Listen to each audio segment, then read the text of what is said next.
until you've been on the inside. Oh, I can believe that. So explain to us what exactly happened though, because you guys were set up and it feels like you guys were all good, and UConn really is like, if you had to pick stadiums, fan bases, schools that are Barstool fans, like they're up there with some of the biggest. So it's weird that this happened there. Yeah, let me dial it back to before we even got there. When we were on our way there from Rhode Island, and the night before, we were getting inundated with texts from students who were looking out for us, administrators, even people in the ticketing office who said, if you need anything, we've got you. If you need students' tickets, if you need regular tickets, we've got you covered. We love what you're doing, and we can't wait to have you there. So we bought our own tickets to kind of ensure that we were good to be in the game, and they also had reserved seats for us in the student section, as we were told was going to happen. We got to the stadium, and it went ape shit. The nature of the stadium is it's open. It's like this big open stadium. So as soon as we walked in, everybody could see. And it was like Maximus walking into the Coliseum. It erupted. The students were so fucking happy to have us. We would run up the stairs, and they would go nuts like we were professional wrestlers riling up the crowd. They were so good to us, and they were so fired up to be there, for us to be there, that we knew that we were supposed to be there. We knew we were in the right place. They were expecting us. We were expecting to be there, and it seemed like it was going to be perfect. They had seats saved for us. The student section was beckoning us over, waving their hands, saying, come over to us, get over here, we have your seats saved. And we were going to wait until the second half. By the time the second half rolled around, we walked over to our seats, and once again, they went absolutely fucking crazy because we were going to be in the front row. We were going to be bringing the spirit, the passion, doing everything a college basketball fan is supposed to do, and we were going to be the first ones onto the court. Caleb and I were planning it out like we were going to lead the charge, like we were Civil War generals. We were going to sprint out and be literally the first ones. It was the perfect road to the court, but the cops saw us, and someone had a misunderstanding. They got other ideas, and they started to give us a hard time. Jesus. So you guys were all – so it really was no fault of UConn, the UConn fans, or anything like that. It was one person probably made a phone call. Do you think it maybe was that URI professor? Wow. Urso. I hadn't even put two and two together, but it definitely could have been Urso. If he did criminally mastermind a scheme like that, then he is way more clever than we had been giving him credit for beforehand. You'd have to respect that. So, Yeah. Fuck. for sure. We got down and got our courtside seats, and the MC of the arena who came over to us, and he was like, we've been waiting for you guys. Like, we're so excited to have you guys here. We have something planned for you. At the beginning of the second half, we're going to do this thing where the whole student section sits down. There's a countdown. You guys will stand up first. Then the whole student section will go crazy. The stadium had something choreographed for us to do there. Fuck. And so as the security was coming over, we're like, wait, just talk to that guy. Like, we have something literally planned out with him. The MC tried to help us out, but there were one or two security people. I'm not sure exactly what their position was, but you could tell that they had it in their mind that they were going to get us the fuck out of there, and they weren't going to be told no for an answer. Like, they had this sour look on their face and the hunger for authority. They just wanted to get us the fuck out of there, and they weren't going to be told otherwise. And by then, UConn was kind of making a run. The students were jumping up and down. The cops must have thought that the situation was getting out of control, so they decided to drag Chef Donnie by his feet. Oh, my God. That visual was so goddamn funny. Yeah. So you guys get – so it's crazy that this happened. Now, walk us through right after where the video cuts off. You guys get in the hallway. Did you get handcuffed? Yeah, we all got handcuffed pretty immediately. The plan was to go limp, like we were saying, but there was an officer that was kind of reaching. He was reaching for his taser. Like, he had Caleb, and he kind of kept on going hands to taser. So we cooperated. You know what I mean? We kind of went in their direction. It was a little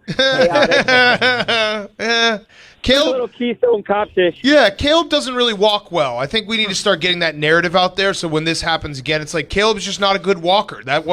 He's just physically not up to walking. We're gonna bring him to court with a Harvey Weinstein walker, just to make sure that people know that it's not a strong suit of his. He kind of stumbles and bumbles a little bit when he's trying to get out of Dodge. So but the cops, yeah. The cops were you know what I mean. If you watch the video, you kind of hear them like cursing us out, calling us pussies. You know what I mean, jamming us up a little bit. But after that kind of settled down. We kind of built a rapport with them. You know what I mean? We spent a lot of time with these cops, and at the end of the day, like they're doing their jobs. You know what I mean? We're trying to make content. They're trying to have a peaceable environment. So we kind of explained what was going on. They weren't super happy with us, but we weren't super happy with them. So it's a two-way street. They took us out. They did a little perp walk. There's video of the three of us. Somebody was filming as the three of us got led out of the stadium in handcuffs. I'd love to be able to find that video. They kind of leaned us up against their cop cars. Donnie yelled at a girl. He said, "Hey, take a picture of me." And he gave the girl his number, and she sent the picture over. It could be the beginning of a budding love story. Ooh. But he's an adrenaline junkie. He was loving life. They took us down to the clink.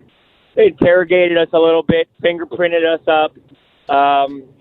They gave us our charges. We kind of sat till the end of the game. And, I got a lesser charge than the rest of the boys because of the rapport that I built up. Oh, so is that what you're asking, Steven? Yeah, so it says on the sheet. Yeah, I wanted to ask because when Caleb got out, he said you snitched. So please address this. It was the rest of it was edited out. You got a lesser charge? I told him, I said, whatever you boys want to know, I can sing on these guys. I told him how Donnie likes to hound, how he likes to run on top of buildings and break the law in mild ways. I told him that Caleb was a dope fiend and that he had been partying in Miami, that he was a general bad boy, and he probably had marijuana on him if he did a cavity search. And they were happy to hear it. They got some charges off of me. I did whatever I had to do. If I had to eat a little bit of cheese, that's what you got to do at the Rat Factory sometimes. Okay, so what was your official charge? I got the trespassing, but the arresting officer, he was. I was kind of the spokesperson for the group, and so he was. At first, he told me that I was going to only get the trespassing charge. Then he came back in and told me I was going to get 2 charges. And I said, wait! You said I only could get 1, and he said that he would go sort that out. And what did they get? If you have tickets, how are you trespassing? They got trespassing and they got interfering. That's so good. I said to Erica last night, I was telling you this on Pick Central, but I was texting her about something different while this was going on, and she was like, do you think they're okay? And I actually would argue that maybe outside of Donnie, Big Donnie, you, Caleb, and Chef Donnie are the 3 guys I would trust most to get arrested and be able to be cool enough to just kind of get out of it. Yeah, I think that all of us were pretty fine. It kind of went to plan. Yeah. We knew what was going to happen, and while we were in there, nobody was really that distressed. Checked in on each other. We were all busting it up with these cops, just kind of kicking back with these cops. I saw in Donnie's cell that he had a toothbrush that he was fashioning into a shiv, and he was chipping away at some of the cinder blocks in the cell. I think he was trying to make a break for it. We were only in there for about 45 minutes. So. Look at you, still snitching. You're addicted. Hey, I'm going to use this in court, and anything I could do to lessen that sentence is good for me.